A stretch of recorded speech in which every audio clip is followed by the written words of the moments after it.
ಇಲ್ಲಿ ಏನ್ ಬೇಕಾದ್ರೂ ನಡೆಯಬಹುದೆಂಬ ಮಾತಿಗೆ ಬಿಜಾಪುರದ ಸುನಿಲ್ ಪಾಟೀಲ್ ರವರಿಗೆ ಎದುರಾಗಿರುವ ವಿಚಿತ್ರವೇ ಸಾಕ್ಷಿ. ದೇಹದ ಮೇಲೆ ಮೂಡುವ ರಕ್ತಯುಕ್ತ ಬರಹಗಳೇ ಸಾಕ್ಷಿ. ಇನ್ನು ಅಣ್ಣ ಬಸವರಾಜ್ ರವರು ತಮ್ಮನ ನೆರವಿಗೆ ನಿಂತಾಗ ಆಗಿದ್ದೇನೆಂಬ ಭಯಾನಕ ಸಂಗತಿಗಳ ಮುಂದುವರಿದ ಭಾಗವೇ ನಮ್ಮ ಇಂದಿನ ಹೀಗೂ ಉಂಟೆ.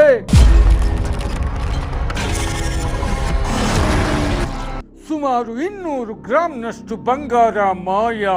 ಸುನಿಲ್ ಪಾಟೀಲ್ರ ಬಟ್ಟೆಗಳು ಮಾಯ. ಪೂಜಾ ಮಂದಿರದ ವಿಗ್ರಹಗಳು ಮಾಯ. ಏಕಾಏಕಿ ಅಗೋಚರ ಪ್ರಹಾರ.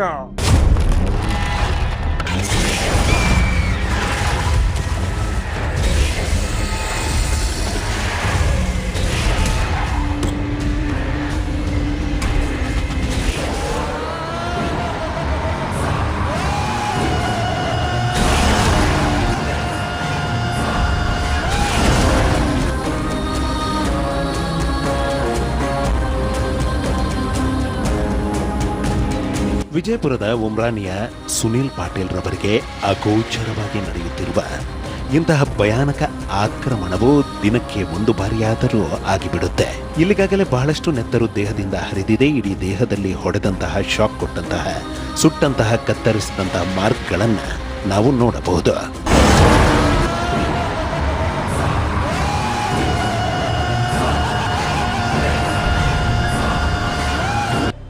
ಡೈಲಿ ಒನ್ ಟೈಮ್ ಇರುತ್ತೆ ಸರ್. ಡೈಲಿ ಹೆಚ್ಚಿಗೆ ಯಾವ ಭಾಗದಲ್ಲಾಗುತ್ತೆ? ಅಲ್ಲಿ ಇಲ್ಲ ಅಂತಲ್ಲ ಸರ್. ಒಮ್ಮೆ ಈ ಕೈಯ ಕಾಲ, ಕೈಯ ತಲೆ, ಬೆನ್ನ, ಕಿವಿ ಟೋಟಲ್ ಎಲ್ಲಾದ್ರೂ ಬಂದಿದೆ. ಬ್ಲಡ್ ಬಂದಿದೆ ಫುಲ್. ಒಂದು ಬ್ಲಡ್ ಫುಲ್ ಹೊಡುತ್ತೆ. ಕಿವಿಯಿಂದ ಬ್ಲಡ್ ಫುಲ್ ಸೋರುತ್ತೆ. ಶರ್ಟ್ ಎಲ್ಲ ಸೋರುತ್ತೆ. ಒಂದು ಬಾಯಿಲೆ ಬರುತ್ತೆ. ಆಮೇಲೆ ನಾಲಿಗೆಗೂ ಬೀಳುತ್ತೆ. ಮಾರ್ಕು ಹಾಂ, ಬ್ಲಡ್ ವಾಮಿಟ್ ಆಗುತ್ತೆ.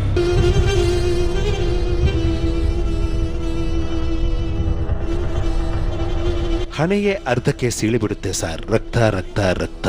ಒಮ್ಮೊಮ್ಮೆ ಇಡೀ ಶರ್ಟ್ ನೆನೆದು ಹೋಗುತ್ತೆ ಸರ್. 10 ವರ್ಷಗಳ ಕಾಲ ಯಾವ ಸಮಸ್ಯೆಯೂ ಇರಲಿಲ್ಲ. ಇದೀಗ ಇಂತಹ ವಿಚಿತ್ರ ಸಮಸ್ಯೆ ಆರಂಭವಾಗಿ 8 ತಿಂಗಳುಗಳಾಗಿವೆ. ಹಣೆಯು ಸೀಳುವುದಕ್ಕೂ ಮುಂಚೆ ನಿಮಗೆ ಗೊತ್ತಾಗುತ್ತಾ ಅನ್ನುವ ನಮ್ಮ ಪ್ರಶ್ನೆಗಳಿಗೆ ಅವರಿಂದ ಬಂದ ಉತ್ತರವಾದರೂ ಏನು ಅಂದರೆ, ಸರ್, ಮೊದಲಿಗೆ ಮುಳ್ಳು ಚುಚ್ಚಿದ ರೀತಿ ಆಗುತ್ತೆ, ಆನಂತರ ಕೊರೆದಂಗೆ ಆಗುತ್ತೆ, ಆನಂತರ ರಕ್ತ ಬರಲು ಆರಂಭಿಸುತ್ತೆ.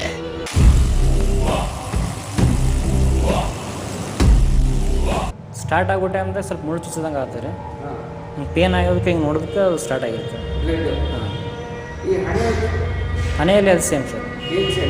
ಹಿಂಗೆ ಕೊರೆದಂಗೆ ಆಗ್ಬಿಡುತ್ತೆ ಸರ್. ಒಮ್ಮೆ ಹಿಂಗೆ ಏನೋ ಕೊರೆದಂಗೆ ಪೇನ್ ಆಗಿ ಬರ್ತದೆ ಸರ್. ಅದಕ್ಕೆ ಆ ಟೈಮ್ದಾಗ ಗೊತ್ತಾಗ್ತದೆ ಬೀಳಾತ ಅನ್ನೋದು. ಹಂಗೆ ಏನು ಗೊತ್ತ, ಬ್ಲಡ್ ಬರಲು ಸ್ಟಾರ್ಟ್ ಆಗ್ತದೆ ಸರ್ ಪೇನ್ ಆಗಿ. ಇನ್ನು ಏಕಾಏಕಿ ಇವರನ್ನ ಮತ್ತೊಂದು ವಿಚಿತ್ರ ಆವರಿಸುತ್ತೆ. ಆ ವಿಚಿತ್ರವೇ ನೋಡುತ್ತಿದ್ದಂತೆ ಇವರ ದೇಹದ ಮೇಲೆ ಉರ್ದು ಭಾಷೆಯನ್ನ ಹೋಲುವಂತಹ ರಕ್ತಯುಕ್ತ ಅಕ್ಷರಗಳು ಮೂಡುವುದು. ಅಕ್ಷರಗಳು ಮೂಡುವಂತಹ ಜಾಗದಿಂದ ರಕ್ತ ಕಾರುವುದು.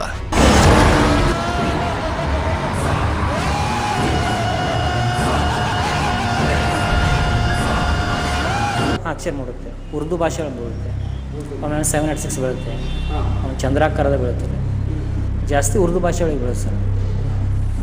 ಉರ್ದು ಭಾಷೆ ಮತ್ತೇನೇನು ಬರುತ್ತೆ? ಕೆಲವೊಬ್ರು ತೋರಿಸಿದ್ರೆ ಏನೋ ಅವ್ರದ್ದು ಉರ್ದು ಭಾಷೆ ಒಳಗೆ ಮಂತ್ರ ಇದ್ದರೆ ಹೋಗಿತ್ತು ಅಂದ್ರೆ ಉರ್ದು ಭಾಷೆ ಒಳಗೆ ಮಂತ್ರ, ಹಾಂ, ಈ ಕನ್ನಡ ಮಂತ್ರ ಅಥವಾ ಉರ್ದು ಭಾಷೆ ಒಳಗೆ ಮಂತ್ರ ಇದ್ದಿರಬೇಕು ತಂದ್ರೆ ಅವ್ರಿಗೆ ಪೂರಾ ತಿಳಿಲಿಲ್ಲ.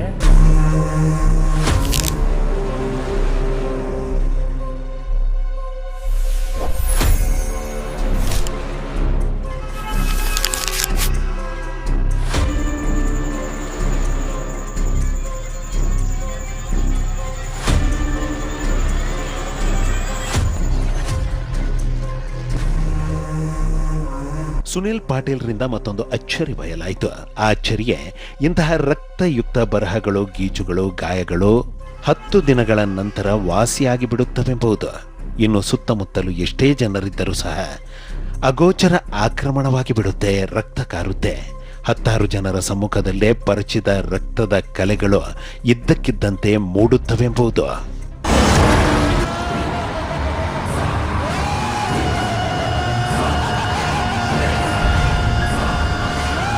ಜಾಸ್ತಿ ನಾವು ರೆಡಿಯಾಗಿ ಎಲ್ಲ ಹೊಂಟ್ರೆ ಆಮೇಲೆ ಫಂಕ್ಷನ್ ಅಥವಾ ಅಕಸ್ಮಾತ್ ನಾವು ಏನರ ಒಂದು ಅಚೀವ್ಮೆಂಟ್ ಏನರ ಒಂದು ನಾವು ಕೆಲಸಕ್ಕೆ ನಮ್ಮ ವೈಯಕ್ತಿಕ ಕೆಲಸಕ್ಕೆ ಹೊಂಟ್ರೆ, ಇಲ್ಲಾಂದ್ರೆ ಜಮೀನಿಗೆ ನಮ್ಮ ಉಮ್ರಾಣಿ ಹೊಂಟ್ರೆ ಕನ್ನಡ ಹೊಂಟ್ರೆ ಅದು ಜಾಸ್ತಿ ಆಗುತ್ತೆ.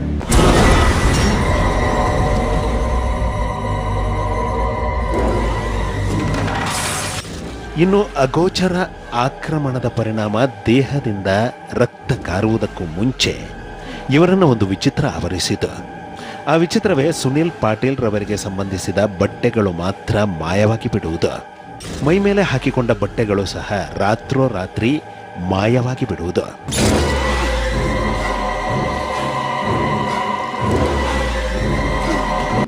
ಆಮೇಲೆ ಇಲ್ಲಿ ಬಿಜಾಪುರ ಅಲ್ಲಿ ಬೇರೆ ಮನೆ ಹಿಡಿದವರು ರೆಂಟು ಹಿಡಿದು ಅಲ್ಲಿ ಸೇಮ್ ಪ್ರೊಸೆಸ್. ಮೈ ಮೇಲೆ ಬಟ್ಟೆ ಎಲ್ಲ ಹೋಗ್ಬಿಡ್ತಿದ್ದಾರೆ. ಈಗ ನೈಟ್ ಮಲಗಿರ್ತೇವೆ, ಬೆಳಗ್ಗೆ ಹೇಳಿದ್ರೆ ಅರಿವಿ ಒಂದು ಬಟ್ಟೆ ಏನು ಉಳಿದಿಲ್ಲ.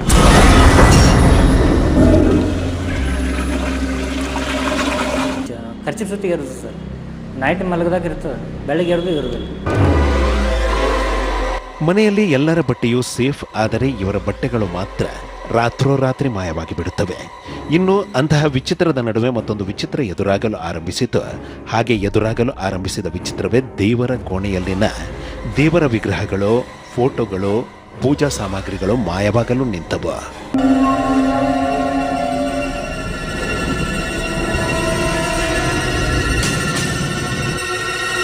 ಅಂತಹ ವಿಚಿತ್ರದ ಜೊತೆಗೆ ಮತ್ತೊಂದು ವಿಚಿತ್ರ ಎದುರಾಗಲು ನಿಂತಿತು. ಆ ವಿಚಿತ್ರವೇ ಮಾಯವಾಗಲು ನಿಂತ ದೇವರ ಕೋಣೆಯ ವಿಗ್ರಹಗಳು, ಪೂಜಾ ಸಾಮಗ್ರಿಗಳು 1 ವಾರದ ನಂತರ ಮತ್ತೆ ಬಂದು ದೇವರ ಕೋಣೆಯನ್ನ ಸೇರುವುದು.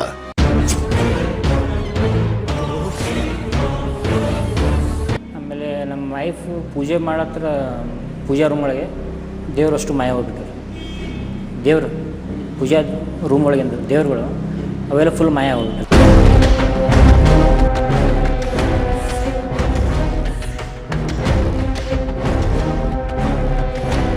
ಇನ್ನು ವಿಜಯಪುರದಿಂದ ತಮ್ಮ ತಾಯಿಯವರ ತವರೂರಾದ ಕಣ್ಣೂರಿನಲ್ಲಿರುವ ಸೋದರ ಮಾವನವರ ಮನೆಯಲ್ಲಿ ಜೀವನ ಸಾಗಿಸಲು ಆರಂಭಿಸಿದ ನಂತರ ಮತ್ತೊಂದು ವಿಚಿತ್ರ ಎದುರಾಯಿತು.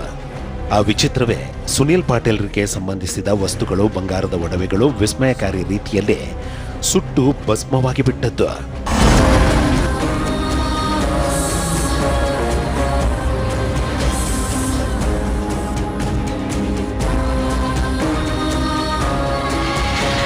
ಕಣ್ಣೂರು ಮನೆಯಲ್ಲಿ ಅದು ನಮ್ಮ ಐಟಮ್ಸ್ ಇದ್ದಲ್ಲ ಸರ್, ನಮ್ಮ ಟೋಟಲ್ ನಮ್ಮ ಫ್ಯಾಮಿಲಿ ಐಟಮ್ಸ್ ಎಲ್ಲ ಒಟ್ಟು ಸುಟ್ಟು ಹೋಗ್ಬಿಟ್ಟವ್ರೆ ಪೂರಿ ಎತ್ತಿ. ಭಾಳ ಒಟ್ಟು ನಮ್ಮ ಮ್ಯಾರೇಜ್ ಕೊಟ್ಟದ್ದು ಐಟಮ್ಸ್ ಸರ್. ಮೊದಲೇ ನಮ್ಮದು ಐಟಮ್ಸ್ ಟೋಟಲ್ ಎಲ್ಲನೇ ಹೋಗ್ಬಿಟ್ಟು ಗೋಲ್ಡ್ ಹೋಗ್ಯಾವ ಸರ್. ನಮ್ಮ ಹ್ಯಾಂಡ್ ವೈಫ್ ಕೊಳ್ಳಂದು ಹೋಗ್ಯಾವ್ರೆ. ಎಷ್ಟು ಒಂದು 5 ತೊಲೆ ಮೇಲೆ ಹೋಗ್ಯಾವ ಸರ್. ಟೋಟಲ್ ಒಂದು 10 ವರ್ಷ ಲೆಕ್ಕ ಹಾಕಿದ್ರೆ ಒಂದು 20 ತೊಲೆ ಮೇಲೆ ಇದೆ ಸರ್.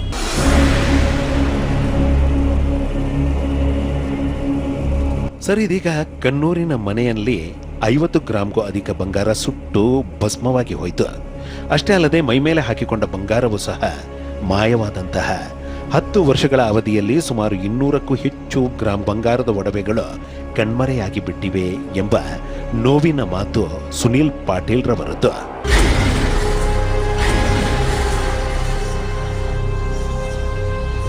ಅಲ್ಲಿ ಹಾಲ್ದಾಗ ಕ್ರಿಕೆಟ್ ನೋಡ್ಕೊತು ಮುಕ್ಕೊಂಡೇವ್ರಿ. ಬೆಳಗ್ಗೆ ಎದ್ದು ನೋಡಿದ್ರಾಗ ಚಾಪಿ ಬಡ್ಡೆಗೆಲ್ಲ ಅಕ್ಕಿ ಕಾಳು ಇದ್ದವು.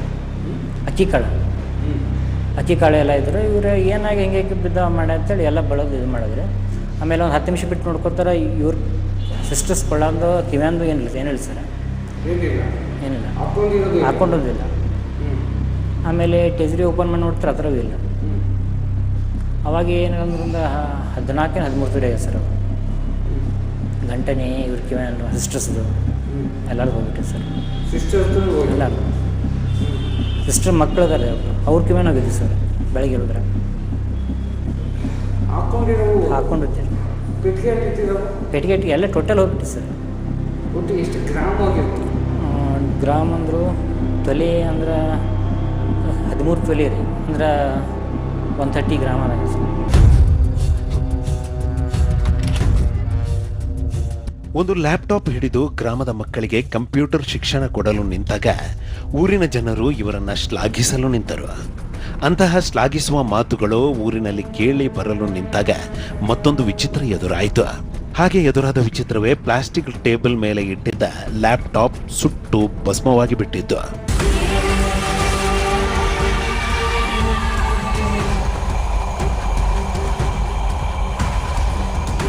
ತಮಗೆ ಸಂಬಂಧಿಸಿದ ವಸ್ತುಗಳು ಸುಟ್ಟು ಭಸ್ಮವಾಗಲು ನಿಂತ ನಂತರ ಇವರು ಆ ಒಂದು ನಿರ್ಧಾರವನ್ನ ಮಾಡಿದ್ರು. ಆ ನಿರ್ಧಾರವೇ ತಮ್ಮ ಕಾರನ್ನ ಸ್ನೇಹಿತನಿಗೆ ಕೊಟ್ಟು ಬಿಡುವುದು. ಅಂತಹ ನಿರ್ಧಾರದಂತೆ ಇವರು ಮಾಡಿದ್ದು.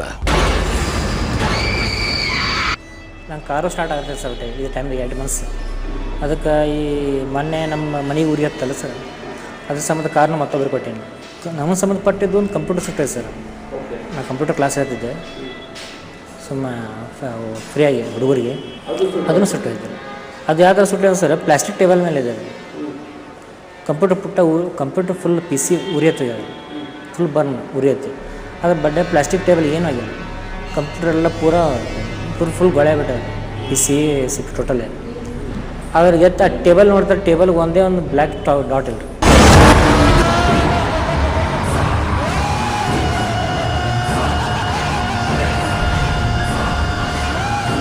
ಮಗನನ್ನ ಆವರಿಸಿರುವ ವಿಚಿತ್ರದಿಂದ ತಾಯಿ ಗಂಗೂಬಾಯಿ ಪಾಟೀಲ್ ರವರು ಇದೀಗ ಪ್ರತಿಕ್ಷಣ ಕಣ್ಣೀರಿಡುತ್ತಿದ್ದಾರೆ.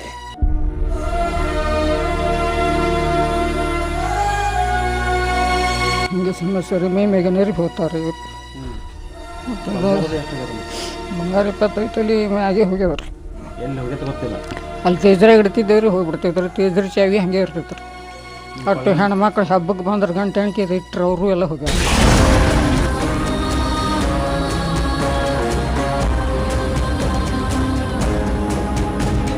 ಇನ್ನು ಸುನಿಲ್ ಪಾಟೀಲ್ ರವರ ಸೋದರ ಮಾವಂದಿರಾದ ರುದ್ರ ಪಾಟೀಲ್ ಹಾಗೂ ಕಾಮನಗೌಡ ಪಾಟೀಲ್ ರವರು ಸಮಸ್ಯೆಯ ನಿವಾರಣೆಗೆ ಏನೆಲ್ಲ ಯತ್ನಿಸಿದರೂ ಸಹ ಸಮಸ್ಯೆ ನಿವಾರಣೆಯಾಗಲಿಲ್ಲ. ಯಾತನೆ ನಿಲ್ಲುತ್ತಿಲ್ಲ. ಅದು 20 ತೊಲಿ ಬಂಗಾರ ಹೋದ್ರಿ. ಊಟ ಅರ್ವಿ ಎಲ್ಲ ಸುಡ್ತಾವ್ರಿ. ಹಾಂ, ಬರಿ ಬಿಡ್ತಾವ್ರಿ. ಉರ್ದು ಸಹ ಮಾಡ್ತಾವ್ರಿ. ಏನು ತಿಳಿಯವಲ್ಲ ಅದ್ರಿ ಅದು ಏನು.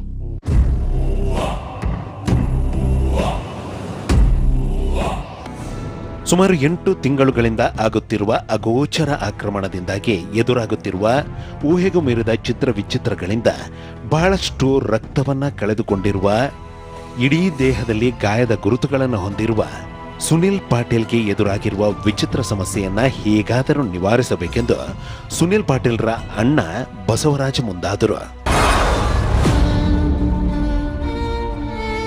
ಸುನಿಲ್ ಪಾಟೀಲ್ ರವರ ಅಣ್ಣ ಬಸವರಾಜ್ ಪಾಟೀಲ್ ರವರು ತಮ್ಮನನ್ನ ಆಕ್ರಮಿಸಿರುವಂತಹ ವಿಚಿತ್ರತೆಯನ್ನ ದೂರಾಗಿಸಲು ನಾನಾ ರೀತಿಯಲ್ಲಿ ಪ್ರಯತ್ನ ನಡೆಸಿದ್ರು.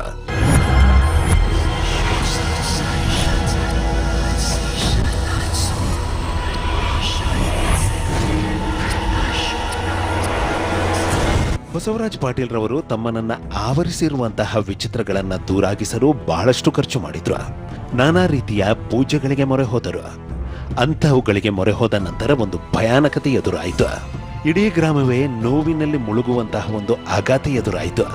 ಆ ಆಘಾತವೇ ಬಹಳಷ್ಟು ಆರೋಗ್ಯವಾಗಿದ್ದ ಬಸವರಾಜರವರು ಏಕಾಏಕಿ ಸಾವನ್ನಪ್ಪಿದ್ದು. ಅಂತಹ ಸಾವಿಗೆ ವೈದ್ಯರಿಂದ ಸಿಕ್ಕಂತಹ ಉತ್ತರ ಹಾರ್ಟ್ ಅಟ್ಯಾಕ್. ನಮ್ಮ ಫಾದರು ಅಷ್ಟಿತ್ತು, ಆದ್ರೆ ನಮ್ಮ ಅಣ್ಣ ಭಾಳ ಹೆಸರು ಮಾಡಿದ್ದಾರೆ. ಅಲ್ಲ ಕಣ್ಣೂರ ಎಲ್ಲಿ ಬೇಕಲ್ಲಿ ಅವರು ಹೆಸರು ಸರ್. ಮನೆಯಲ್ಲ ಸರ್, ಡೇ.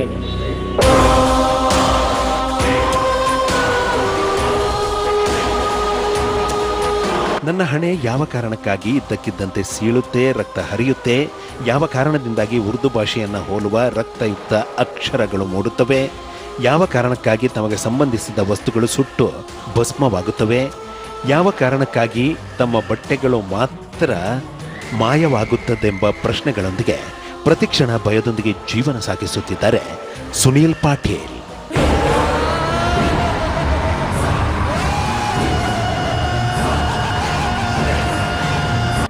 ಸುನಿಲ್ ಪಾಟೀಲ್ರನ್ನ ಆವರಿಸಿರುವ ವಿಚಿತ್ರ ರಕ್ತಸಿಕ್ತ ಸಮಸ್ಯೆಗಳಿಗೆ ಕಾರಣವೇನೆಂಬ ಪ್ರಶ್ನೆಗಳಿಗೆ ನಾವು ಆ ಒಂದು ಮಾರ್ಗದ ಮೂಲಕ ಉತ್ತರವನ್ನು ಹುಡುಕಲು ಮುಂದಾದಾಗ ನಾನಾ ವಿಚಿತ್ರ ಸಂಗತಿಗಳು ಬಯಲಾದವು.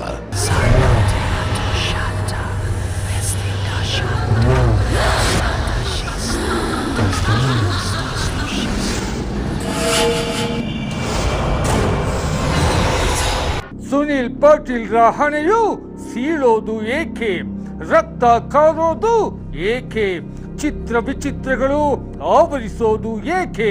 ಬಯಲಾದಂತಹ ರಹಸ್ಯವೇನು?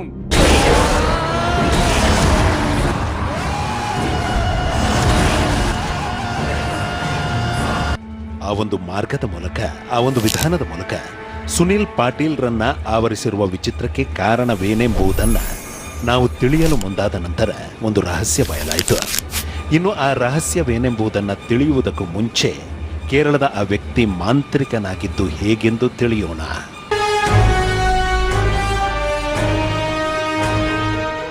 ಭೂಮಿಯ ಮೇಲೆ ವಾಸವಾಗಿರುವ ಮನುಷ್ಯ ಜೀವಿ ಬಹು ಬುದ್ಧಿವಂತ ಜೀವಿ.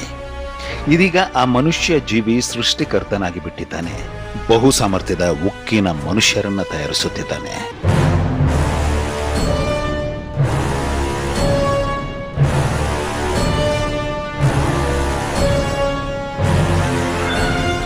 ಇದೀಗ ಎಲ್ಲ ರಂಗದಲ್ಲೂ ಉಕ್ಕಿನ ಮನುಷ್ಯನ ಪದಾರ್ಪಣೆಯಾಗುತ್ತಿದೆ.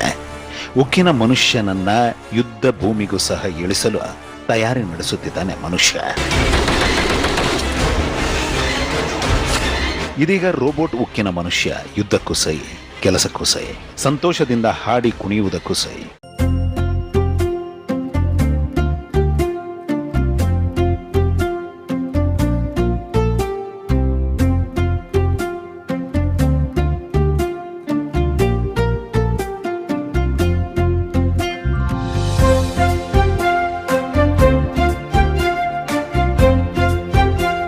ರೋಬೋಟ್ ಕ್ಷೇತ್ರದಲ್ಲಿನ ಕ್ರಾಂತಿ ಎಂಬಂತೆ ಮನುಷ್ಯನನ್ನ ಹೋಲುವಂತಹ ಹ್ಯೂಮನಾಯ್ಡ್ ರೋಬೋಟ್ಗಳನ್ನ ಸಹ ತಯಾರಿಸುತ್ತಿದೆ.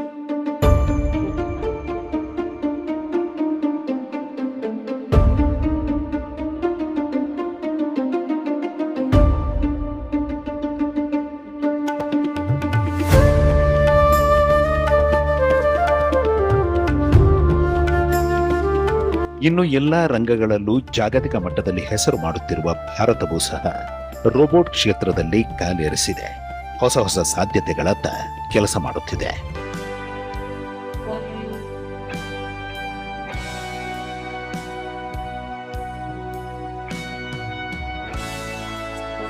ಉಕ್ಕಿನ ಮನುಷ್ಯನನ್ನ ಸೃಷ್ಟಿಸೋ ಬ್ರಹ್ಮನಾಗಿರುವ ಮನುಷ್ಯ ಜೀವಿಯಲ್ಲಿನ ಅಂತಹ ಅದ್ಭುತ ಶಕ್ತಿಯಾದರೂ, ಅಂತಹ ವಿಸ್ಮಯಕಾರಿ ಶಕ್ತಿಯಾದರೂ ಯಾವುದು ಎಂಬ ಹಲವು ಪ್ರಶ್ನೆಗಳಿಗೆ ಉತ್ತರ ಬುದ್ಧಿಶಕ್ತಿ.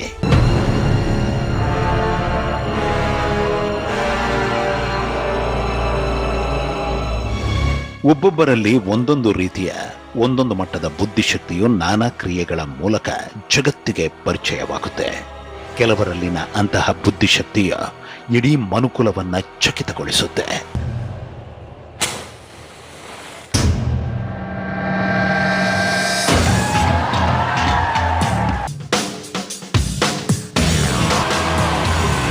ಎಲ್ಲರ ಸಮ್ಮುಖದಲ್ಲಿ ಎಲ್ಲರಿಗೆ ಕಾಣುವಂತೆ ಮಾಡುವ, ನೋಡುಗರನ್ನ ರಂಜಿಸುವ ಈ ಕಲೆಗೆ ಇರುವಂತಹ ಹೆಸರೇ ಮ್ಯಾಜಿಕ್ ಅಂತ. ಆದರೆ ಕಣ್ಣಿಗೆ ಕಾಣಿಸದೆ ಭಯವನ್ನ ಉಂಟು ಮಾಡುವ ವಿಚಿತ್ರಗಳನ್ನು ಸೃಷ್ಟಿಸುವ ಈ ಕಲೆಗೆ ಇರುವ ಹೆಸರೇ ಬ್ಲ್ಯಾಕ್ ಮ್ಯಾಜಿಕ್.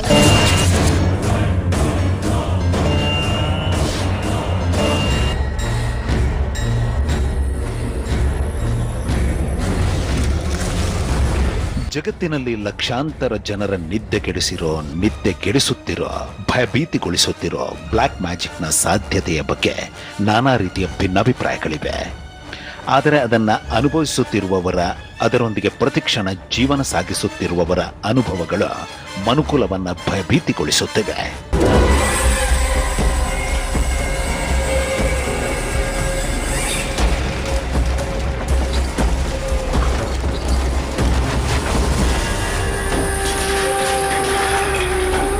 ಕೆಲವರಲ್ಲಿನ ಬುದ್ಧಿಶಕ್ತಿ ವಿಕೃತವಾಗಿ ಕೆಲಸ ಮಾಡುತ್ತೆ. ಅಂಥವರ ಬುದ್ಧಿಶಕ್ತಿಯಿಂದ ವಿಚಿತ್ರಗಳು ಸೃಷ್ಟಿಯಾಗುತ್ತವೆ, ಭಯಾನಕತೆ ಎದುರಾಗುತ್ತೆ ಎಂಬ ಮಾತುಗಳಿಗೆ ಪೂರಕವಾಗಿರುವ ಸಂಗತಿಗಳು ಜಗತ್ತಿನ ದೇಶಗಳಲ್ಲೂ ಕೇಳಸಿಗುತ್ತವೆ, ಕಾಣಸಿಗುತ್ತವೆ.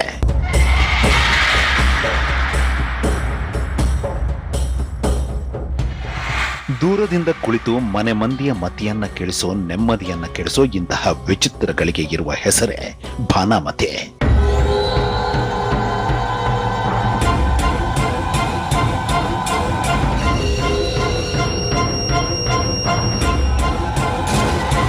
ಭಾನಮತಿ ಅನ್ನೋ ವಿದ್ಯೆ ಇದೆಯಾ, ಅದರಿಂದ ವಿಚಿತ್ರಗಳು ಸೃಷ್ಟಿಯಾಗುತ್ತವೋ ಎಂಬ ನಮ್ಮ ಪ್ರಶ್ನೆಗಳಿಗೆ ಕೆಲ ಮಾಂತ್ರಿಕರಿಂದ ಬಂದಂತಹ ಉತ್ತರ ಮಾನವನ ಬುದ್ಧಿಶಕ್ತಿಗೆ, ಮಾನವನ ಮನೋಶಕ್ತಿಗೆ ಏನನ್ನಾದರೂ ಸೃಷ್ಟಿಸುವಂತಹ ಶಕ್ತಿ ಇದೆ. ಅಂತಹ ಸೃಷ್ಟಿಗಳಲ್ಲಿ ಒಂದು ಕೆಲ ವಿದ್ಯೆಗಳ ಮೂಲಕ ಪ್ರೇತ ಶಕ್ತಿಯನ್ನ ಆವಾಹಿಸುವುದು, ಆ ಶಕ್ತಿಯನ್ನ ಅನ್ಯ ಕಾರ್ಯಗಳಿಗೆ ಪ್ರಯೋಗಿಸುವುದು.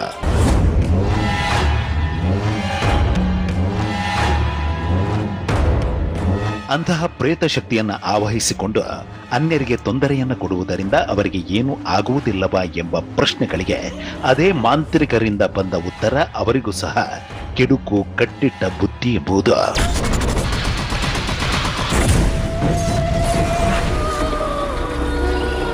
ಶುದ್ರ ಪ್ರಯೋಗದ ವಿದ್ಯೆಗಳನ್ನು ಕಲಿತ ಕೇರಳದ ಆ ವ್ಯಕ್ತಿಗೆ ಒಂದು ಚಿಕಿತ ಎದುರಾಗಲು ಆರಂಭಿಸಿತು.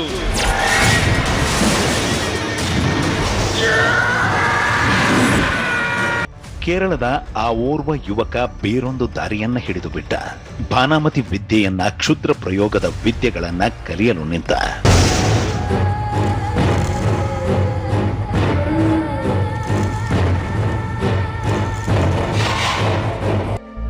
ಭಾನಾಮತಿ ವಿದ್ಯೆಯನ್ನ ಕಲಿಯಲು ನಿಂತ, ಕ್ಷುದ್ರ ವಿದ್ಯೆಯನ್ನ ಕಲಿಯಲು ನಿಂತ ಆ ಯುವಕ ಕೆಲ ವರ್ಷಗಳು ಕಳೆದ ನಂತರ ಮಹಾ ಮಾಂತ್ರಿಕನಾಗಿಬಿಟ್ಟ.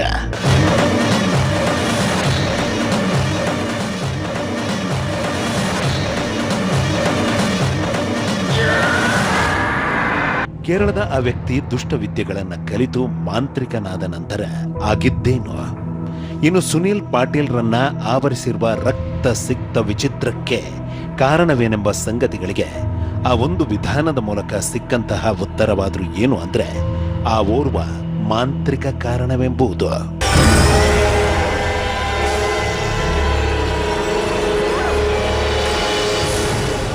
ಸುನಿಲ್ ಪಾಟೀಲ್ ರವರಿಗೆ ಎದುರಾಗಿರುವ ರಕ್ತ ಸಿಕ್ತ ವಿಚಿತ್ರಕ್ಕೆ ಆ ಓರ್ವ ಮಾಂತ್ರಿಕ ಕಾರಣವ? ಹಾಗಾದ್ರೆ ಆ ಮಾಂತ್ರಿಕ ಯಾರು? ಇನ್ನು ಕೇರಳದ ಆ ವ್ಯಕ್ತಿ ಮಾಂತ್ರಿಕನಾದ ನಂತರ ಆಗಿದ್ದೇನು? ತಿಳಿಯೋಣ ಮುಂದಿನ ಭಾನುವಾರ ರಾತ್ರಿ 10:30ಕ್ಕೆ. ಇಂತಹ ಹಲವು ಸಂಗತಿಗಳ ನಡುವೆ ನಮ್ಮನ್ನು ಕಾಡುವಂತಹ ಕಟ್ಟ ಕಡೆಯ ಪ್ರಶ್ನೆ ಹೀಗೂ ಉಂಟೆ.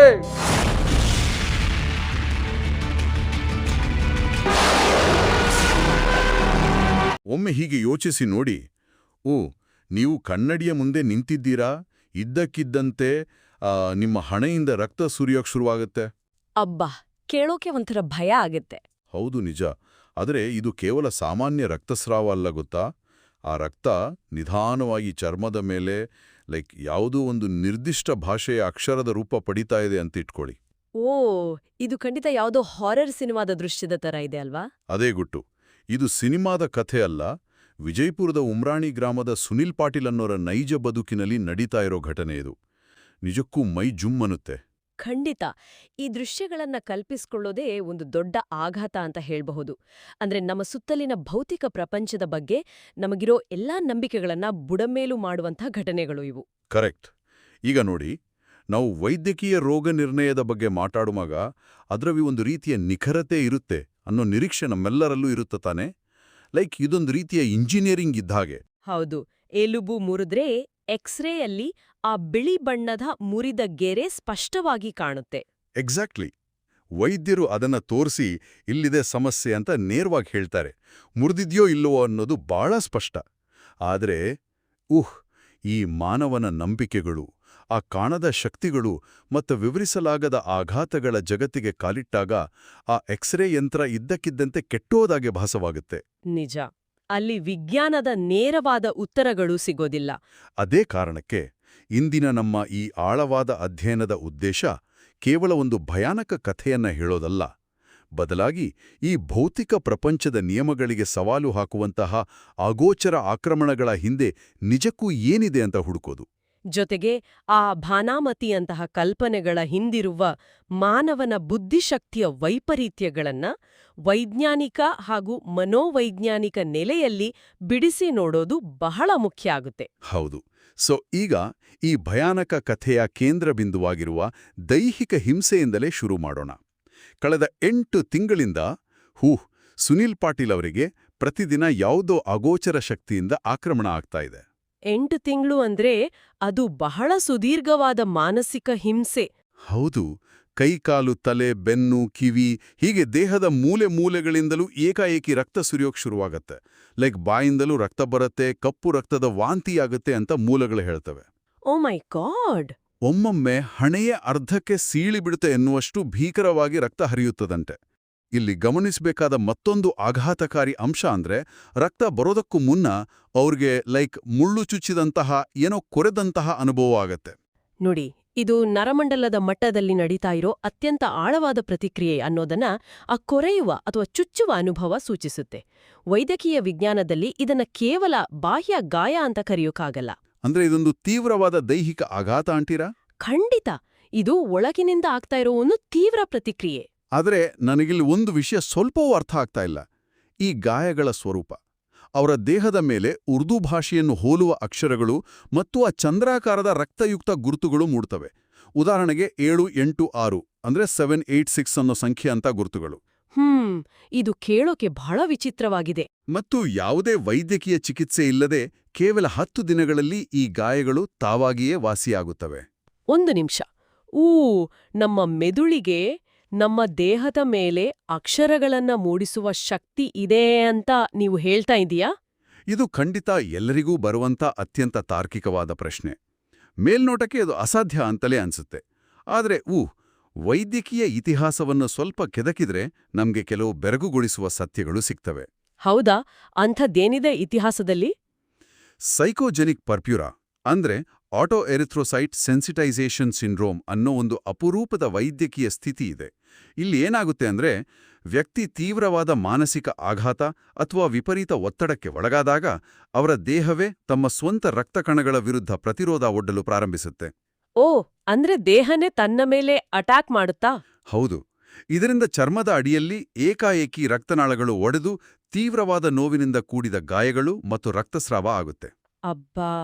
ಅಂದ್ರೆ ಯಾವುದೇ ಬಾಹ್ಯ ಆಯುಧದ ಅಗತ್ಯವಿಲ್ಲದೆ ಕೇವಲ ಮನಸ್ಸಿನ ಒತ್ತಡದಿಂದ ದೇಹವೇ ತನ್ನನ್ನು ತಾನು ಗಾಯಗೊಳಿಸಿಕೊಳ್ಳುತ್ತೆ ಅನ್ನೋದು ಸತ್ಯನಾ? ನಿಖರವಾಗಿ. ಇನ್ನು ಆ ನಿರ್ದಿಷ್ಟ ಅಕ್ಷರಗಳ ಆಕಾರದ ಬಗ್ಗೆ ಹೇಳೋದಾದ್ರೆ ನಾವು ಸ್ಟಿಗ್ಮಾಟಾ ಅನ್ನೋ ವಿದ್ಯಮಾನವನ್ನು ಅರ್ಥ ಮಾಡ್ಕೊಳ್ಬೇಕು. ಇತಿಹಾಸದಲ್ಲಿ ಧಾರ್ಮಿಕವಾಗಿ ಅತಿಯಾದ ನಂಬಿಕೆ ಮತ್ತು ಭಾವನಾತ್ಮಕ ಒತ್ತಡ ಹೊಂದಿದ್ದ ಕೆಲವರ ದೇಹದ ಮೇಲೆ ಶಿಲುಬೆಯ ಗಾಯಗಳು ತಾವಾಗಿಯೇ ಮೂಡಿದ ಉದಾಹರಣೆಗಳಿವೆ. ಕೇಳಿದ್ದೀನಿ, ಆದರೆ ಅದು ಹೇಗೆ ಸಾಧ್ಯ? ಇಲ್ಲಿ ಮೆದುಳು ಮತ್ತು ದೇಹದ ಸಂಪರ್ಕ ಎಷ್ಟೊಂದು ಪ್ರಬಲವಾಗಿರುತ್ತೆ ಅಂದ್ರೆ ವ್ಯಕ್ತಿಯ ಉಪಪ್ರಜ್ಞೆಯಲ್ಲಿ ಅಂದ್ರೆ ಸಬ್ಕಾನ್ಷಿಯಸ್ ಮೈಂಡಲ್ಲಿರೋ ಅತ್ಯಂತ ಆಳವಾದ ಭಯ ಅಥವಾ ನಂಬಿಕೆಯು ಭೌತಿಕ ರೂಪ ಪಡೆಯುತ್ತೆ. ಅಂದ್ರೆ ಸುನಿಲ್ ಅವರ ಪ್ರಕರಣದಲ್ಲಿ? ಅದೇ, ಸುನಿಲ್ ಅವರ ಪ್ರಕರಣದಲ್ಲಿ ಬಹುಶಃ ಅವರ ಮೇಲೆ ಯಾರೋ ಉರ್ದು ಭಾಷೆಯಲ್ಲಿ ಮಂತ್ರ ಪಠಿಸಿ ಮಾಟ ಮಾಡಿದ್ದಾರೆ ಅನ್ನೋ ಆಳವಾದ ಭಯ ಅವರ ಮನಸ್ಸಿನಲ್ಲಿ ಬೇರೂರಿರಬಹುದು. ಆ ಭಯವೇ ನರಮಂಡಲದ ಮೂಲಕ ಸಿಗ್ನಲ್ಸ್ ಪಾಸ್ ಮಾಡಿ ನಿರ್ದಿಷ್ಟ ಜಾಗದ ರಕ್ತನಾಳಗಳನ್ನು ಒಡೆಯುವಂತೆ ಮಾಡಿ ಆ ಅಕ್ಷರಗಳ ಆಕಾರವನ್ನು ಸೃಷ್ಟಿಸ್ತಾ ಇರಬಹುದು. ಹಬ್ಬ, ಇದನ್ನ ಕೇಳಿದ್ರೆ ಮೈ ಜುಮ್ಮನುತ್ತೆ. ಅಂದ್ರೆ ಲೈಕ್ ಅಂಗಚ್ಛೇದನ ಆದ ಮೇಲೂ ಇಲ್ಲದ ಕೈಯಲ್ಲಿ ನೋವು ಕಾಣಿಸ್ಕೊಳ್ಳುವ ಫ್ಯಾಂಟಮ್ ಲಿಂಬ್ ಸಮಸ್ಯೆಯಂತೆ ಮೆದುಳು ಭ್ರಮೆಯನ್ನೇ ನೈಜ ದೈಹಿಕ ಪ್ರತಿಕ್ರಿಯೆಯಾಗಿ ಬದಲಾಯಿಸುತ್ತಾ? ಹೌದು, ಇದು ಮೆದುಳಿನ ಅಗಾಧವಾದ ಮತ್ತು ಸ್ವಲ್ಪ ಅಪಾಯಕಾರಿ ಸಾಮರ್ಥ್ಯ. ಇದು ಕೇವಲ ಭ್ರಮೆಯಲ್ಲ ಗೊತ್ತಾ, ಏಕೆಂದ್ರೆ ಬೇರೆಯವರು ಕೂಡ ಈ ಗಾಯಗಳನ್ನ ಕಣ್ಣಾರೆ ನೋಡ್ತಾ ಇದ್ದಾರೆ. ಹೌದು ಹೌದು. 10 ಜನರ ಎದುರಿನಲ್ಲಿಯೇ ಅಥವಾ ಯಾವುದಾದರೂ ಕಾರ್ಯಕ್ರಮಕ್ಕೆ ತಯಾರಾಗುತ್ತಿರುವಾಗಲೇ ಈ ಗಾಯಗಳು ಮೂಡ್ತಿವೆ ಅಂತ ವರದಿ ಹೇಳುತ್ತೆ. ಅದಕ್ಕೆ ಮೆದುಳಿನ ಈ ಪ್ರತಿಕ್ರಿಯೆ ಎಷ್ಟೊಂದು ತೀವ್ರವಾಗಿದೆ ಅನ್ನೋದನ್ನ ನಾವು ಊಹಿಸ್ಬೋದು. ಸರಿ, ಈ ದೈಹಿಕ ಗಾಯಗಳನ್ನ ಮೆದುಳಿನ ಮತ್ತು ನರಮಂಡಲದ ತೀವ್ರ ಪ್ರತಿಕ್ರಿಯೆ ಅಂತಾನೆ ಅಂದ್ಕೊಳ್ಳೋಣ. ಅಲ್ಲಿಗೆ ವಿಜ್ಞಾನದ ಒಂದು ತರ್ಕಬದ್ಧ ವಿವರಣೆ ನಮಗೆ ಸಿಕ್ತು. ಆದರೆ ಮೆದುಳಿನ ಶಕ್ತಿ ಭೌತಿಕ ವಸ್ತುಗಳನ್ನ ಮಾಯ ಮಾಡಲು ಸಾಧ್ಯನಾ? ಇಲ್ಲ, ಅಲ್ಲಿ ಭೌತಶಾಸ್ತ್ರದ ನಿಯಮಗಳು ಬರ್ತವೆ. ಅದೇ, ಏಕೆಂದ್ರೆ ಈ ಕಥೆಯಲ್ಲಿ ಭೌತಿಕ ಪ್ರಪಂಚದ ನಿಯಮಗಳೇ ಉಲ್ಲಂಘನೆ ಆಗ್ತಾ ಇವೆ. ರಾತ್ರೋರಾತ್ರಿ ಸುನಿಲ್ ಮೈ ಮೇಲೆ ಹಾಕೊಂಡ ಬಟ್ಟೆಗಳು ಮಾಯ ಆಗ್ತಾವಂತೆ. ಬಿಜಾಪುರದಲ್ಲಿ ಬೇರೆ ಬಾಡಿಗೆ ಮನೆಗೆ ಹೋದ್ರೂ ಇದೇ ಸಮಸ್ಯೆ. ಅಂದ್ರೆ ಮನೆ ಬದಲಾಯಿಸಿದ್ರೂ ಸಮಸ್ಯೆ ಬಿಟ್ಟಿಲ್ಲ. ಇಲ್ಲ, ರಾತ್ರಿ ಮಲಗುವಾಗ ಬಟ್ಟೆ ಧರಿಸಿದ್ರೂ ಬೆಳಗ್ಗೆ ಏಳುವಷ್ಟರಲ್ಲಿ ಮೈ ಮೇಲೆ ಕೇವಲ ಒಳಉಡುಪು ಮಾತ್ರ ಇರುತ್ತಂತೆ. ಮನೆಯಲ್ಲಿ ಬೇರೆ ಎಲ್ಲರ ಬಟ್ಟೆಗಳು ಸೇಫ್ ಆಗಿರ್ತವೆ, ಇವರದು ಮಾತ್ರ ಕಣ್ಮರೆ ಆಗ್ತವೆ. ಇಲ್ಲಿಂದ ಘಟನೆಯ ಸ್ವರೂಪ ಸಂಪೂರ್ಣವಾಗಿ ಬದಲಾಗುತ್ತೆ ನೋಡಿ. ಈ ದೈಹಿಕ ಹಿಂಸೆಯಿಂದ ಭೌತಿಕ ನಷ್ಟದ ಕಡೆಗಿನ ಈ ಬದಲಾವಣೆ ಮಾನಸಿಕ ತಜ್ಞರು ಮತ್ತು ತನಿಖಾಧಿಕಾರಿಗಳಿಗೆ ಒಂದು ದೊಡ್ಡ ಸವಾಲು. ಅಷ್ಟೇ ಅಲ್ಲ, ದೇವರ ಕೋಣೆಯಲ್ಲಿನ ವಿಗ್ರಹಗಳು ಮತ್ತು ಪೂಜಾ ಸಾಮಗ್ರಿಗಳು ಮಾಯವಾಗಿ ಸರಿಸುಮಾರು 1 ವಾರದ ನಂತರ ಮತ್ತೆ ಪ್ರತ್ಯಕ್ಷ ಆಗೋದು. ಇದೆಲ್ಲಕ್ಕಿಂತ ಮಿಗಿಲಾಗಿ ವಿಜಯಪುರದಿಂದ ಕಣ್ಣೂರಿನಲ್ಲಿರುವ ಸೋದರ ಮಾವನ ಮನೆಗೆ ಹೋದಾಗ ನಡೆದ ಘಟನೆ ಅಕ್ಷರಶಃ ದಿಗ್ಭ್ರಮೆ ಮೂಡಿಸುತ್ತೆ. ಅಲ್ಲೇನಾಯ್ತು? ಒಟ್ಟು 10 ವರ್ಷಗಳ ಅವಧಿಯಲ್ಲಿ ಸುಮಾರು 200 ಗ್ರಾಂಕ್ಕಿಂತ ಹೆಚ್ಚು ಬಂಗಾರ ಮಾಯವಾಗಿದೆ. ಇತ್ತೀಚೆಗಷ್ಟೇ 50 ಗ್ರಾಂ ಚಿನ್ನ ಭಸ್ಮವಾಗಿದೆ ಅಂತ ಹೇಳ್ತಾರೆ. ಓಹ್, ಅಷ್ಟು ದೊಡ್ಡ ಮೊತ್ತದ ಚಿನ್ನನಾ? ಹೌದು. ಅಲ್ಲಿ ನಡೆದ ಇನ್ನೊಂದು ಇಂಟ್ರೆಸ್ಟಿಂಗ್ ಘಟನೆ ಕೇಳಿ. ಬೆಳಗ್ಗೆ ಎದ್ದು ನೋಡಿದಾಗ ಹಾಸಿಗೆಯ ಮೇಲೆಲ್ಲ ಅಕ್ಕಿ ಕಾಳುಗಳು ಬಿದ್ದಿದ್ವಂತೆ. ಅದು ಹೇಗೆ ಬಂತು ಅಂತ ಆಶ್ಚರ್ಯಪಡ್ತಾ ಇರುವಾಗಲೇ ಕೇವಲ 10 ನಿಮಿಷದ ನಂತರ ನೋಡಿದ್ರೆ ಸಹೋದರಿಯರ ಕಿವಿಯಲ್ಲಿದ್ದ ಮತ್ತು ಪೆಟ್ಟಿಗೆಯಲ್ಲಿದ್ದ ಬರೋಬ್ಬರಿ 13 ತೊಲ ಅಂದ್ರೆ 130 ಗ್ರಾಂ ಚಿನ್ನ ಏಕಾಏಕಿ ಕಣ್ಮರೆಯಾಗಿದೆ. ಕಿವಿಯಲ್ಲಿ ಹಾಕೊಂಡಿದ್ದ ಚಿನ್ನನೇ ಮಾಯ ಆಗಿದೆಯಾ? ಹೌದು, ಕಿವಿಯಲ್ಲಿ ಹಾಕೊಂಡಿದ್ದ ಚಿನ್ನ ಅವರು ಎಚ್ಚರವಾಗಿದ್ದಾಗಲೇ ಮಾಯವಾಗಿದೆ. ಇದನ್ನ ವಿಜ್ಞಾನ ಅಥವಾ ಮನೋವಿಜ್ಞಾನ ಹೇಗೆ ವಿವರಿಸುತ್ತೆ? ನೀವು ಕೇಳಿದು ಕರೆಕ್ಟ್. ಕಿವಿಯಲ್ಲಿದ್ದ ಚಿನ್ನ ಎಚ್ಚರವಾಗಿದ್ದಾಗಲೇ ಮಾಯ ಆಗೋದನ್ನ ಯಾವುದೇ ಮಾನಸಿಕ ಸ್ಥಿತಿಯಿಂದ ವಿವರಿಸೋಕೆ ಸಾಧ್ಯನೇ ಇಲ್ಲ. ಭೌತಶಾಸ್ತ್ರದ ಮೂಲಭೂತ ನಿಯಮಗಳ ಪ್ರಕಾರ ವಸ್ತುಗಳು ತಾವಾಗಿಯೇ ಕಣ್ಮರೆ ಆಗೋದಿಲ್ಲ. ಮತ್ತೆ ಇದು ಹೇಗೆ ಸಾಧ್ಯ? ಇಲ್ಲಿ ನಾವೆರಡು ಸಾಧ್ಯತೆಗಳನ್ನ ವಿಶ್ಲೇಷಣೆ ಮಾಡಬೇಕು. ಒಂದು, ಇದು ವಾಸ್ತವವಾಗಿ ವಿವರಿಸಲಾಗದ ಯಾವುದೋ ಅಲೌಕಿಕ ಶಕ್ತಿಯ ಪ್ರಭಾವ. ಎರಡನೇದು ಮತ್ತು ಬಹಳ ಹೆಚ್ಚು ತಾರ್ಕಿಕವಾದ ಸಾಧ್ಯತೆ ಅಂದ್ರೆ, ಕಣ್ಣಿಗೆ ಕಾಣದಂತೆ ಅತ್ಯಂತ ಕೌಶಲ್ಯದಿಂದ ಮನೆಯ ಒಳಗಿನವರೇ ಅಥವಾ ಆಪ್ತರೇ ಆದ ಬೇರಾರೋ ಈ ಕೃತ್ಯಗಳನ್ನ ಮಾಡ್ತಾ ಇರಬಹುದು. ಆದರೆ ಒಂದು ನಿಮಿಷ, ಮನೆಯ ಒಳಗಿನವರೇ ಯಾಕೆ ಹಾಗೆ ಮಾಡ್ತಾರೆ? ನೋಡಿ, ಹಾಸಿಗೆಯ ಮೇಲೆ ಅಕ್ಕಿ ಕಾಳುಗಳಿರೋದು, ಬಟ್ಟೆಗಳು ಮಾಯ ಆಗೋದು, ದೇವರ ವಿಗ್ರಹಗಳನ್ನು ಬಚ್ಚಿಟ್ಟು ಮತ್ತೆ ಇಡೋದು, ಇವೆಲ್ಲವೂ ವ್ಯವಸ್ಥಿತವಾಗಿ ರೂಪಿಸಿದ ಗ್ಯಾಸ್ ಲೈಟಿಂಗ್ ತಂತ್ರ ಆಗಿರಬಹುದು. ಗ್ಯಾಸ್ ಲೈಟಿಂಗ್ ಅಂದ್ರೆ ಬೇರೆಯವರನ್ನ ಮಾನಸಿಕವಾಗಿ ಕನ್ಫ್ಯೂಸ್ ಮಾಡೋದಲ್ವಾ? ಹೌದು. ಸಂತ್ರಸ್ತನನ್ನು ಮತ್ತು ಆತನ ಕುಟುಂಬವನ್ನು ಮಾನಸಿಕವಾಗಿ ಹುಚ್ಚರನ್ನಾಗಿ ಮಾಡುವ, ಅವರನ್ನು ನಿರಂತರ ಭಯದಲ್ಲಿಡುವ ತಂತ್ರ ಇದು. ಚಿನ್ನ ಕದಿಯುವ ಉದ್ದೇಶ ಇದ್ರೂ ಅದನ್ನ ಭಾನುಮತಿಯ ಹೆಸರಿನಲ್ಲಿ ಮುಚ್ಚಿ ಹಾಕಲು ಇಂತಹ ಕಿಡಿಗೇಡಿಗಳು ಇರಬಹುದು. ಅಂದ್ರೆ ಯಾರೋ ಒಬ್ರು ಈ ಪರಿಸ್ಥಿತಿಯ ಲಾಭ ಪಡ್ಕೊಂಡು ಭೀತಿಯ ವಾತಾವರಣವನ್ನ ಸೃಷ್ಟಿಸ್ತಾ ಇದ್ದಾರೆ ಅಂತೀರಿ. ಇದನ್ನೇ ನಾನು ಭೌತಿಕ ಪ್ರಪಂಚದ ಕಂಪ್ಯೂಟರ್ ವೈರಸ್ ಅಂತ ಹೋಲ್ಸಕ್ ಇಷ್ಟಪಡ್ತೀನಿ. Computer virus? ಹೋಲಿಕೆ ಚೆನ್ನಾಗಿದೆ. ಹೌದು. ಲೈಕ್, ಒಂದು ಕಂಪ್ಯೂಟರ್ಗೆ ವೈರಸ್ ತಗುಲ್ದಾಗ ಅದು ಇಡೀ ಹಾರ್ಡ್ವೇರ್ ಅನ್ನ ನಾಶ ಮಾಡೋದಿಲ್ಲ ಅಲ್ವಾ? ಕೇವಲ ನಿರ್ದಿಷ್ಟ ಫೈಲ್ಗಳನ್ನ ಮಾತ್ರ ಹುಡುಕಿ ಡಿಲೀಟ್ ಮಾಡುತ್ತೆ. ಹಾಗೆ ಈ ಶಕ್ತಿ ಕೇವಲ ಸುನಿಲ್ ಅವರಿಗೆ ಸಂಬಂಧಿಸಿದ ಬಟ್ಟೆ, ಚಿನ್ನವನ್ನು ಮಾತ್ರ ಟಾರ್ಗೆಟ್ ಮಾಡ್ತಾ ಇದೆ. ಕರೆಕ್ಟ್. ಆ ಆಯುಧ ಟಾರ್ಗೆಟ್ ಮಾಡೋದು ಅನುಮಾನ ಮೂಡಿಸುತ್ತೆ. ಆದ್ರೆ ಈ ಲ್ಯಾಪ್ಟಾಪ್ ಸುಟ್ಟುಹೋದ ಘಟನೆ ಇದೆಯಲ್ಲ, ಅದು ಈ ಎಲ್ಲಾ ತರ್ಕಗಳನ್ನು ಮೀರಿ ನಿಲ್ಲುತ್ತೆ. ಸುನಿಲ್ ಅವರು ಮಕ್ಕಳಿಗೆ ಉಚಿತ ಕಂಪ್ಯೂಟರ್ ಶಿಕ್ಷಣ ನೀಡ್ತಾ ಇದ್ದಾಗ ಪ್ಲಾಸ್ಟಿಕ್ ಟೇಬಲ್ ಮೇಲಿದ್ದ ಲ್ಯಾಪ್ಟಾಪ್ ಸುಟ್ಟು ಕರಕಲಾಗಿದೆ. ಆದ್ರೆ ಆ ಪ್ಲಾಸ್ಟಿಕ್ ಟೇಬಲ್ ಕರಗ್ಲಿಲ್ಲ. ಪ್ಲಾಸ್ಟಿಕ್ ಟೇಬಲ್ ಮೇಲೆ ಏನೂ ಪರಿಣಾಮ ಆಗಿಲ್ವಾ? ಇಲ್ಲ, ಅದ್ರ ಮೇಲೆ ಕೇವಲ ಒಂದು ಕಪ್ಪು ಚುಕ್ಕೆ ಮಾತ್ರ ಬಿದ್ದಿದೆ ಅಷ್ಟೇ. ಪ್ಲಾಸ್ಟಿಕ್ ಕರಗದೆ ಲ್ಯಾಪ್ಟಾಪ್ ಮಾತ್ರ ಹೇಗೆ ಸುಟ್ಟು ಭಸ್ಮ ಆಗೋಕ್ ಸಾಧ್ಯ? ಯಾರಾದ್ರೂ ಬೆಂಕಿ ಹಚ್ಚಿದ್ರೆ ಟೇಬಲ್ ಕೂಡ ಸುಡಬೇಕಿತ್ತಲ್ವಾ? ಮೇಲ್ನೋಟಕ್ಕೆ ಇದು ವಿಚಿತ್ರ ಅಂತ ಅನ್ನಿಸಿದ್ರೂ ವಿಜ್ಞಾನದಲ್ಲಿ ಇದಕ್ಕೆ ಬಹಳ ಸ್ಪಷ್ಟವಾದ ವಿವರಣೆ ಇದೆ. ಲ್ಯಾಪ್ಟಾಪ್ಗಳಲ್ಲಿ ಬಳಸುವ ಲಿಥಿಯಂ ಅಯಾನ್ ಬ್ಯಾಟರಿಗಳ ಕಾರ್ಯವೈಖರಿಯನ್ನ ನಾವು ಅರ್ಥ ಮಾಡ್ಕೊಳ್ಬೇಕು. ಲಿಥಿಯಂ ಅಯಾನ್ ಬ್ಯಾಟರಿ, ಅದಕ್ಕೂ ಬೆಂಕಿಗೂ ಏನ್ ಸಂಬಂಧ? ಬ್ಯಾಟರಿಯ ಒಳಗಿನ ಸೆಪರೇಟರ್ ಫೇಲ್ ಆದಾಗ ಶಾರ್ಟ್ ಸರ್ಕ್ಯೂಟ್ ಉಂಟಾಗಿ ಥರ್ಮಲ್ ರನ್ಅವೇ ಅನ್ನೋ ಒಂದು ಪ್ರಕ್ರಿಯೆ ಶುರುವಾಗುತ್ತೆ. ಈ ಸಮಯದಲ್ಲಿ ಬ್ಯಾಟರಿಯ ಒಳಗಿನ ಉಷ್ಣಾಂಶ ಕೇವಲ ಸೆಕೆಂಡುಗಳಲ್ಲಿ 1000 ಡಿಗ್ರಿ ಫ್ಯಾರೆನ್ಹೈಟ್ಗಿಂತಲೂ ಹೆಚ್ಚಾಗಬಹುದು. 1000 ಡಿಗ್ರಿ? ಅಬ್ಬಾ, ಅಷ್ಟು ಉಷ್ಣಾಂಶ ಇದ್ರೆ ಪ್ಲಾಸ್ಟಿಕ್ ಟೇಬಲ್ ಕರಗಲೇಬೇಕಲ್ವಾ? ಅಲ್ಲಿಯೇ ಇರೋದು ವಿಜ್ಞಾನದ ಸೂಕ್ಷ್ಮತೆ. ಥರ್ಮಲ್ ರನ್ಅವೇ ಆದಾಗ ಉಂಟಾಗುವ ಅಗಾಧವಾದ ಉಷ್ಣತೆ ಮತ್ತು ಗ್ಯಾಸಸ್ ಮೇಲ್ಮುಖವಾಗಿ ಅಂದ್ರೆ ಗಾಳಿಯ ಕಡೆಗೆ ಚಿಮ್ಮುತ್ತವೆ. ಇದು ಒಳಗಿನಿಂದ ಹೊರಕ್ಕೆ ಸ್ಫೋಟಗೊಳ್ಳುವ ಪ್ರಕ್ರಿಯೆ. ಅಂದ್ರೆ ಬೆಂಕಿ ಮೇಲಕ್ಕೆ ಹೋಯ್ತು ಅಂತನ? ಹೌದು. ಉಷ್ಣತೆಯು ಕೆಳಗಿರುವ ಪ್ಲಾಸ್ಟಿಕ್ ಟೇಬಲ್ಗೆ ಪಾಸ್ ಆಗುವಷ್ಟರಲ್ಲಿ ಲ್ಯಾಪ್ಟಾಪ್ನ ಮೇಲ್ಭಾಗ ಸಂಪೂರ್ಣವಾಗಿ ಸುಟ್ಟು ಕರಕಲಾಗಿರುತ್ತೆ. ಅದಕ್ಕಾಗಿಯೇ ಪ್ಲಾಸ್ಟಿಕ್ ಟೇಬಲ್ ಕರಗಿಲ್ಲ, ಕೇವಲ ಒಂದು ಕಪ್ಪು ಚುಕ್ಕೆ ಬಿದ್ದಿದೆ. ವಾಹ್, ಇದೊಂದು ಅದ್ಭುತವಾದ ಪಾಯಿಂಟ್. ವಾಸ್ತವವಾಗಿ ಇದು ಬ್ಯಾಟರಿ ಸ್ಫೋಟ ಅನ್ನೋದಕ್ಕೆ ಇರೋ ಅತ್ಯಂತ ದೊಡ್ಡ ವೈಜ್ಞಾನಿಕ ಸಾಕ್ಷ್ಯ.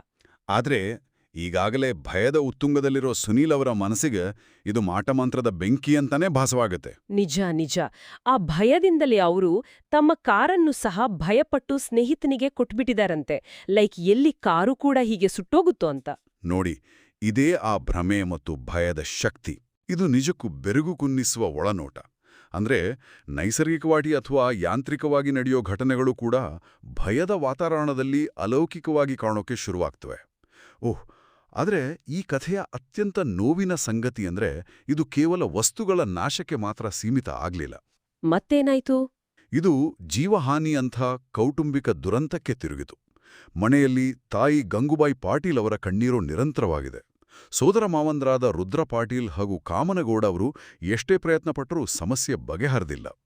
ಪಾಪ, ಇಡೀ ಕುಟುಂಬ ಮಾನಸಿಕವಾಗಿ ನೊಂದಿರುತ್ತೆ. ಹೌದು. ಎಲ್ಲಕ್ಕಿಂತ ಕರುಣಾಜನಕ ವಿಚಾರ ಅಂದ್ರೆ ಸುನೀಲ್ ಅವರ ಅಣ್ಣ ಬಸವರಾಜ್ ಪಾಟೀಲ್ ಅವರು ತಮ್ಮನ್ನು ಗುಣಪಡಿಸಲು ಲಕ್ಷಾಂತರ ರೂಪಾಯಿ ಖರ್ಚು ಮಾಡಿ ನಾನಾ ರೀತಿಯ ಪೂಜೆಗಳನ್ನು ಮಾಡಿಸಿದರು.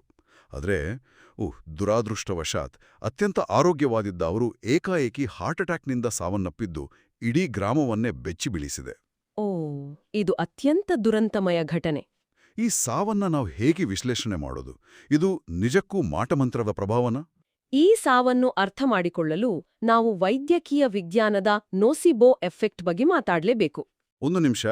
ಪ್ಲಾಸಿಬೋ ಎಫೆಕ್ಟ್ ಬಗ್ಗೆ ನಮಗೆಲ್ಲ ಗೊತ್ತಿದೆ. ಕೇವಲ ಸಕ್ಕರೆ ಮಾತ್ರೆ ಕೊಟ್ರೂ ಇದು ಔಷಧ ಅನ್ನೋ ನಂಬಿಕೆಯಿಂದ ರೋಗ ವಾಸಿಯಾಗೋದು ಪ್ಲಾಸಿಬೋ. ಈ ನೊಸಿಬೋ ಅಂದ್ರೆ ಪ್ಲಾಸಿಬೋದ ವಿರುದ್ಧ ರೂಪನಾ? ನಿಖರವಾಗಿ. ಪ್ಲಾಸಿಬೋ ಹೇಗೆ ನಂಬಿಕೆಯಿಂದ ಗುಣಪಡಿಸುತ್ತೋ, ನೊಸಿಬೋ ಅನ್ನೋದು ನಂಬಿಕೆಯಿಂದಲೇ ಕೊಲ್ಲಬಲ್ಲದು. ನಂಬಿಕೆಯಿಂದ ಕೊಲ್ಲುತ್ತಾ? ಹೌದು. ಇತಿಹಾಸದಲ್ಲಿ ಆಫ್ರಿಕಾ ಮತ್ತು ಕೆರಿಬಿಯನ್ ದ್ವೀಪಗಳಲ್ಲಿ ವೂಡು ಮಾಂತ್ರಿಕರು ಯಾರಿಗಾದ್ರೂ ಶಾಪ ಹಾಕಿದ್ರೆ ಆ ವ್ಯಕ್ತಿ ಕೆಲವೇ ದಿನಗಳಲ್ಲಿ ಯಾವುದೇ ಕಾಯಿಲೆ ಇಲ್ಲದೆ ಸಾಯುತ್ತಿದ್ದ ದಾಖಲೆಗಳಿವೆ. ಇದನ್ನ ವೂಡು ಡೆತ್ ಸಿಂಡ್ರೋಮ್ ಅಂತ ಕರೀತಾರೆ. ಅಂದ್ರೆ ಕಾಯಿಲೆ ಇಲ್ದಿದ್ರೂ ಸಾಯ್ತಿದ್ರಾ? ಹೌದು. ಒಬ್ಬ ವ್ಯಕ್ತಿ ತಾನು ಶಾಪಗ್ರಸ್ತನಾಗಿದ್ದೇನೆ ಅಥವಾ ತನ್ನ ಕುಟುಂಬದ ಮೇಲೆ ಘೋರವಾದ ಮಾಟಮಂತ್ರವಾಗಿದೆ ಅಂತ ಆಳವಾಗಿ ನಂಬಿದಾಗ ಮೆದುಳು ನಿರಂತರವಾಗಿ ಕಾರ್ಟಿಸಾಲ್ ಮತ್ತು ಅಡ್ರಿನಲಿನ್ನಂತಹ ಒತ್ತಡದ ಹಾರ್ಮೋನ್ಗಳನ್ನ ರಕ್ತಕ್ಕೆ ಬಿಡುಗಡೆ ಮಾಡುತ್ತೆ.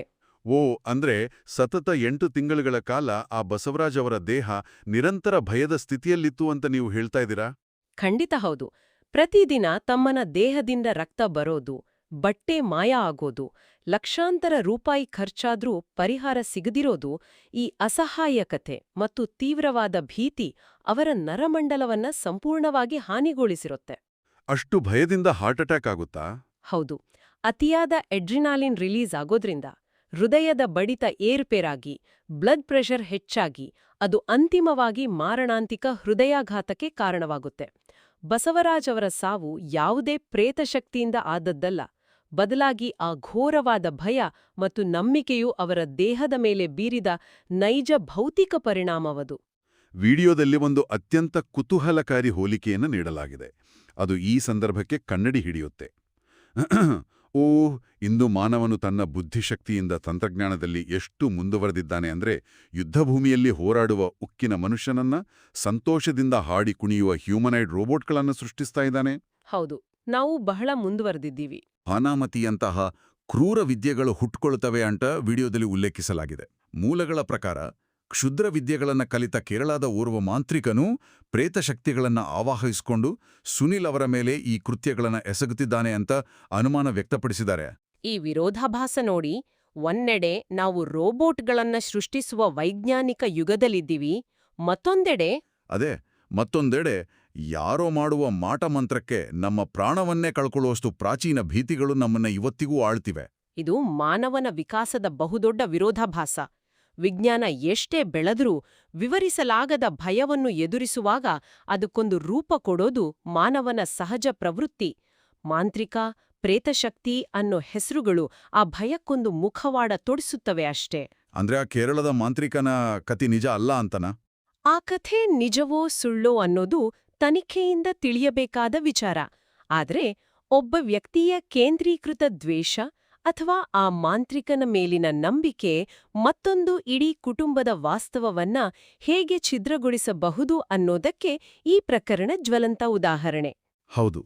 ಭೌತಿಕ ಪ್ರಪಂಚ ಮತ್ತು ಮಾನಸಿಕ ಪ್ರಪಂಚದ ನಡುವಿನ ಗೋಡೆಗಳು ಕುಸಿದು ಬಿದ್ದಾಗ ಏನಾಗುತ್ತೆ ಅನ್ನೋದನ್ನ ಇದು ಸ್ಪಷ್ಟವಾಗಿ ತೋರಿಸುತ್ತೆ. ಕರೆಕ್ಟ್. ನಾವು ಆ ಮಾಂತ್ರಿಕನಿಗೆ ನಿಜಕ್ಕೂ ಶಕ್ತಿಯಿದೆ ಅಂತ ಒಪ್ಕೊಳ್ಬೇಕಿಲ್ಲ. ಆದರೆ ಆತನ ಶಕ್ತಿಯ ಮೇಲಿರುವ ನಂಬಿಕೆಯು ಸುನಿಲ್ ಕುಟುಂಬದ ಮೇಲೆ ಉಂಟುಮಾಡಿರುವ ವಿನಾಶ ಮಾತ್ರ ನೈಜವಾದದ್ದು. ನಿಜ.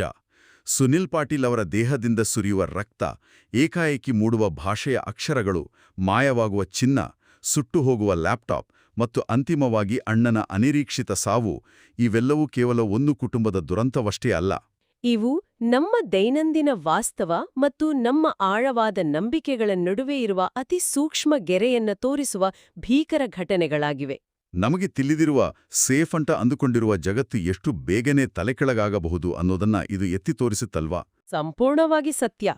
ಜಗತ್ತಿನಲ್ಲಿ ನಮಗೆ ತಿಳಿಯದ, ವಿಜ್ಞಾನಕ್ಕೂ ಒಮ್ಮೊಮ್ಮೆ ಸವಾಲಾಗಿ ಪರಿಣಮಿಸುವ ಎಷ್ಟೋ ಸಂಗತಿಗಳು ಇಂದಿಗೂ ಇವೆ.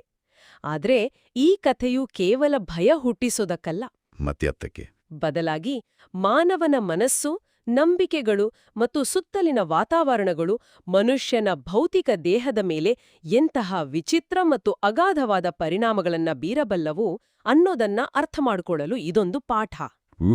ಮಾಹಿತಿ ಮತ್ತು ತಂತ್ರಜ್ಞಾನ ಮಿತಿಮೀರಿದ ಈ ಆಧುನಿಕ ಕಾಲದಲ್ಲಿಯೂ ಇಂತಹ ಘಟನೆಗಳು ನಮ್ಮ ಅರಿವಿನ ಮಿತಿಯನ್ನ ನಮಗೆ ಮತ್ತೆ ಮತ್ತೆ ನೆನಪಿಸುತ್ತವೆ. ಖಂಡಿತ. ಈ ಆಳವಾದ ಅಧ್ಯಯನವನ್ನ ಮುಗಿಸುವ ಮುನ್ನ ನಾವು ಎಲ್ಲರೂ ಆಳವಾಗಿ ಚಿಂತಿಸಬೇಕಾದ ಒಂದು ಪ್ರಶ್ನೆ ಇದೆ. ಕಾರ್ಯಕ್ರಮದ ಆರಂಭದಲ್ಲಿ ನಾವು ವೈದ್ಯಕೀಯ ರೋಗ ನಿರ್ಣಯದ ಎಕ್ಸ್ರೇ ಯಂತ್ರಗಳ ಬಗ್ಗೆ ಮಾತಾಡಿದ್ವು. ಹೌದು, ಮೂಳ ಮುರಿದಿರುವುದು ಕಾಣಿಸುತ್ತೆ ಅಂತ. ಆ ಯಂತ್ರಗಳಿಗೆ ಕೇವಲ ಭೌತಿಕ ಗಾಯಗಳು, ಮುರಿದ ಮೂಳೆಗಳು ಮಾತ್ರ ಕಾಣುತ್ತವೆ. ಆದ್ರೆ ನಮ್ಮೆಲ್ಲರೊಳಗಿರುವ ಈ ಮನಸ್ಸು ಕೇವಲ ಭಯ ಮತ್ತು ನಂಬಿಕೆಯ ಆಧಾರದ ಮೇಲೆ ರಕ್ತನಾಳಗಳನ್ನ ಒಡೆಬಲ್ಲದು, ಅಕ್ಷರಗಳನ್ನ ಮೂಡಿಸಬಲ್ಲದು. ಅಷ್ಟೇ ಯಾಕೆ, ಹೃದಯದ ಬಡಿತವನ್ನೇ ಶಾಶ್ವತವಾಗಿ ನಿಲ್ಲಿಸಬಲ್ಲದು. ಅಂದ್ರೆ ನಮ್ಮದೇ ಉಪಪ್ರಜ್ಞೆಯಲ್ಲಿ ನಮಗೇ ಅರಿವಿಲ್ಲದ ಇನ್ನೆಷ್ಟು ಅಗಾಧವಾದ ಶಕ್ತಿಗಳು ಜಾಗೃತವಾಗಲು ಕಾಯುತ್ತಿರಬಹುದು ಅಲ್ವಾ? ಅದೇ ನನ್ನ ಪ್ರಶ್ನೆ. ಎಕ್ಸ್ರೇ ಯಂತ್ರಕ್ಕೆ ಸೆರಿಸಿಗದ ನಮ್ಮದೇ ಮನಸ್ಸಿನ ಪೂರ್ಣ ಸಾಮರ್ಥ್ಯ ಮತ್ತು ಅದು ಸೃಷ್ಟಿಸಬಲ್ಲ ಆ ವಿನಾಶ ಹಾಗೂ ಪವಾಡಗಳ ಬಗ್ಗೆ ನಮಗೆ ಇನ್ನೂ ಪೂರ್ಣವಾಗಿ ತಿಳಿದೇ ಇಲ್ವಾ? ಇದು ನಮ್ಮೆಲ್ಲರನ್ನೂ ಕಾಡುವ, ನಿರಂತರವಾಗಿ ಬೆರುಗುಗೊಳಿಸುವ ಪ್ರಶ್ನೆಯಾಗಿ ಉಳಿಯುತ್ತದೆ.